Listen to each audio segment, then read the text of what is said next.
She survived 3 days in a freezer. No one believed how. When the freezer door shut, she thought it was just another workday. But what happened over the next 61 hours became one of the most chilling survival stories you've never heard. She was alone, trapped, freezing, screaming into silence, and no one even knew she was gone. This is the terrifying true story of how Emily, a 32-year-old bakery worker, survived 3 days in sub-zero darkness with nothing but her instincts and a single thought that kept her alive. It started like any other morning. Emily clocked in at 6:12 a.m. The bakery was empty, just her. She was early like always, prepping ingredients before the kitchen rush. She walked into the industrial freezer to take inventory. No jacket, no gloves, just a clipboard, pen, and light work shirt. She'd done this routine 100 times, but this time, the door shut harder than usual. It clicked, locked, and then silence. At first, she laughed. Seriously? Again. The freezer had been sticky before. The latch sometimes jammed. But this time, it wouldn't budge. She pushed, pulled, slammed her shoulder into it. Nothing. That's when she realized she was locked in, and no one knew. The temperature? Minus 18 degrees Celsius. That's 0 degrees Fahrenheit, a temperature that can kill in hours if you're not dressed for it. Her fingers went numb in under 15 minutes. Her breath fogged instantly. Her skin burned from the cold. That kind of burn you don't feel until it's too late. She yelled, screamed, slammed the metal walls with a frozen bag of peas. Nothing. Just cold air and her own echo. There was no emergency button, no phone, just shelves of frozen dough, and silence so thick it rang in her ears. Minutes turned to hours, and panic? Panic became something else. Survival mode.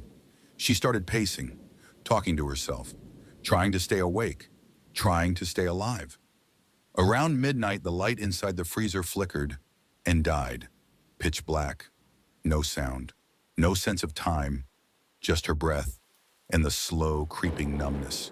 She curled up behind boxes to try and trap warmth, wrapped her arms in frozen bread bags, shoved her hands between her legs to keep her fingers alive. Just hold on, she told herself. Someone's coming. They have to be, but no one came. Not that night, not the next morning either. The second day was worse. Her voice was gone. Her lips were cracked. She hadn't eaten, couldn't feel her feet. Her arms had stopped hurting, which terrified her, because that meant the nerves were dying. That morning, she hallucinated a door opening. She cried, reached out, but it wasn't real. Emily started whispering to herself, repeating her daughter's name over and over.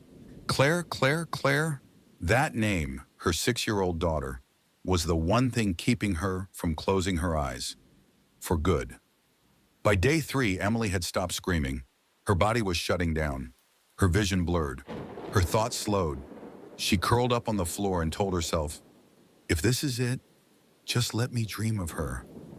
And then, a sound, a metal bang, distant, the sound of the back door opening, a voice calling out her name. Emily? The store manager had come in early, saw her car still outside, knew something was wrong.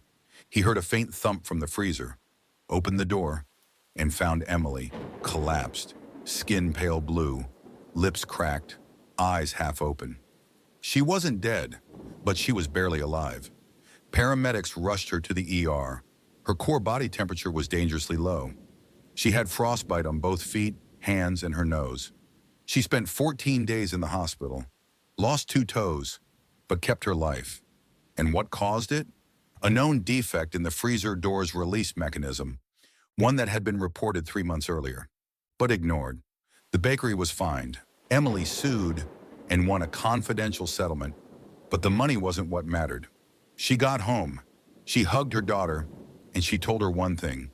I didn't survive that freezer. You pulled me out. I heard you calling my name. Narrator, softer tone.